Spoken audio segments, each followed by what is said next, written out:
Good afternoon, this is Tam Wendell with Bushcraft on Fire, and as I was making the sassafras tea, you might have noticed a strange rock sticking out of my fire. I'll explain that later. What I'm about to do is whip up a batch of Bannock, and in this Bannock today I'm going to be adding, do you remember the other day I did the video on spice bush tea? Well, I chopped up some of the berries and I minced some really small, and I'm going to be throwing some of them into the batter. And I discovered that as it's been sitting, more than an allspice flavor, it has a really nice lemony flavor. So I've added that. And the next thing that I'm going to add is lamb's quarter flour. While gathering seeds, I gathered a bunch of lamb's quarter seeds. So I'll add about a half a cup of the lamb's quarter flour into my flour.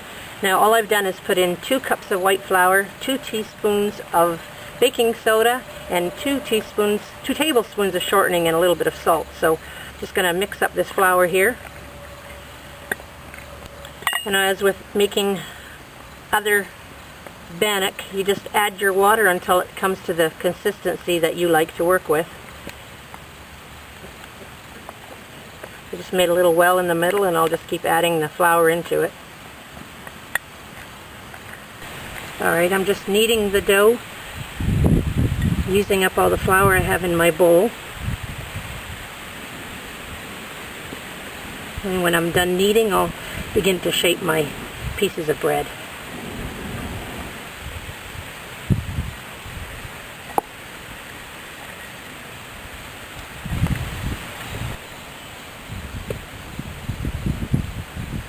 I'm just kneading my lump here. As you can see, it's becoming nice and smooth. And the coloring comes from the lamb's quarter flour. It's almost a brown color, and you can see the little flecks of the spice bush berries in the dough.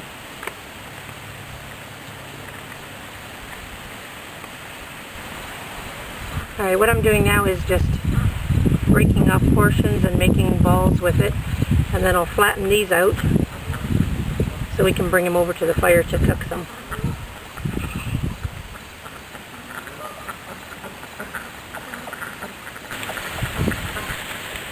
What I've done is I took the rock that I had in the middle of my fire, and I had it sitting up there the whole time the fire was burning, and it made the rock extremely hot. Then I moved it over top of the end of my keyhole and pushed all the coals underneath and added a few more bits of wood to keep it nice and hot. And what I'm basically doing is testing out today if I can cook without a fry pan, without cast iron, without a cookie sheet, just using First thing I'm going to do is brush the rock off. Make sure there's no particles left on the rock. And then what we'll do is we'll take these little bits of dough that I've flattened out, and we're going to lay them on top of the rock.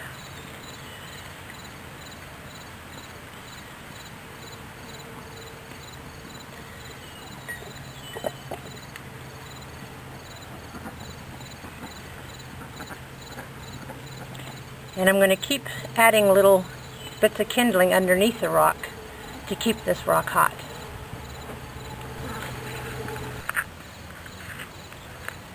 Alright, I'm flipping them all over. As you can see, the darkness of the flour, if it were white flour you would see toasty brown, but being that I use the lamb's quarter, it's a dark green, you'll have a total different colored bread. But opposed to white flour, this is actually healthy flour.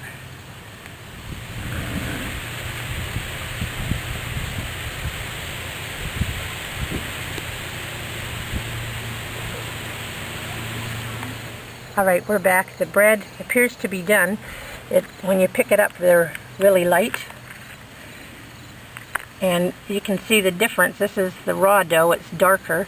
As it cooks, it becomes lighter. And we'll break through it. And you can see inside, it's still really moist inside. Now if you wanted to, you could let these totally dry out on the rocks and pack them in your bag with you so they wouldn't spoil, and just munch on them as food for along the trail.